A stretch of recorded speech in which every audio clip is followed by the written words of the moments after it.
गुरु महिमा अलेख बंधु माने आजिर ए भिडियोटी आपण मैंने देखिपारे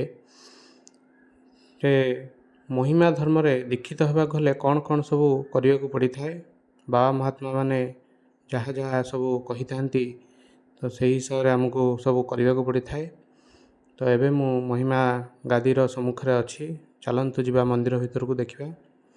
तो ये हूँ महिमा धर्मर विश्वविख्यात जोरंदा गादीर ये मंदिर। तो एठरे जो माने सब गृहस्थ माने आसी धर्म रे दीक्षित होगा चाही थांती तो एठरे गौरिक वस्त्र नुआ करी पिंधि से तांकर धर्म रे अवतरण करथांती। तो धर्म रे दीक्षित होई थांती।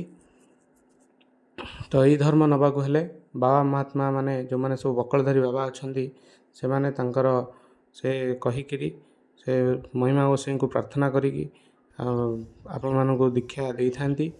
तो नुआ करी गेरुआ वस्त्रटे आग टेका जाई थाए बाबा को तापर से वस्त्र को पिंधिकी महिमा गोसाई को शरण करी रेणु पाइला परे नहीं महिमा धर्म रे दीक्षित होई थांती। तापर ठारू विभिन्न प्रकार नीति नियम रही से नीति नियम को मानिकी से तांकर जीवन काल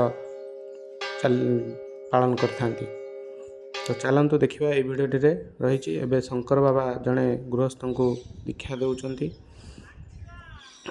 टिके भिडियोटी स्लो रे अच्छी कहीं दूर रेकर्ड होती तो टे भल भाव शुणे।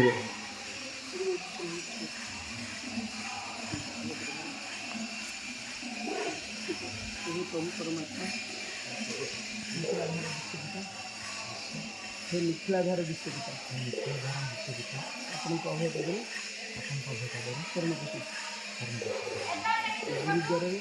गुरुद्वार नूतन वस्त्र लाभ हो महिमा आलेख गुरु ब्रह्म महिमा आलेख परम ब्रह्म महिमा आलेख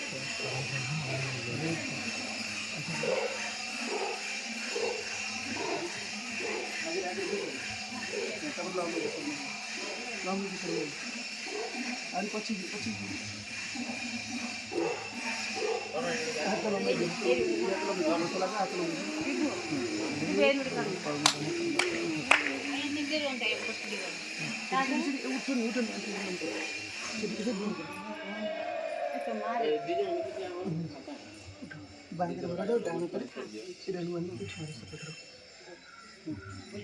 नहीं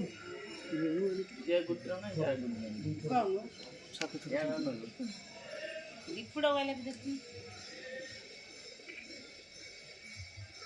उठे दिया छुड़ा मथा छत लगा आपको बदले की तकलीफ चली जाए सेठ छिड़ाई पिंधे कौन कर्ता पिता माता गुरु इष्ट अटंती यह न जानी मु अज्ञान निमज्जित थी आपण अनुकंपार ताहा ज्ञात हो आज काय मन वचन आपण अभय शरण पशु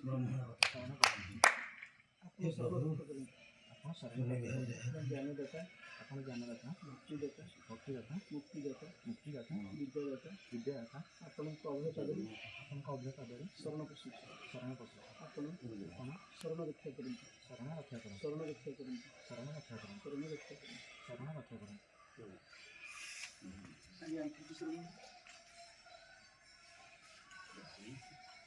टिके रेणु पाई डाण रेणु पाई ठीक मझी छाती मझी छाती दिया तो मझी छाती रख हाँ हाथ बढ़े हाथ आगे बढ़े मत लगा दी टांग पाखे हाथ रख नम कर जो छाती लगे उठबनी छाती जो लगी से नम कर मधी हाथ मझे बस उठ रेणु उठी आसनी रेणु पाइबे ये रेणु जो मथा लगी परम ब्रह्म पाद बोली भाव परमात्मा सब जगह विद्यमान अच्छे हे प्रभु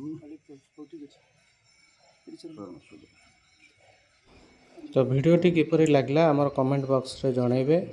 जदि किछि भूल थाए ताले मतामत देबे। ଆଉ ଲାଇକ୍ କରିବେ, ସେୟାର କରିବେ, କମେଣ୍ଟ କରିବେ।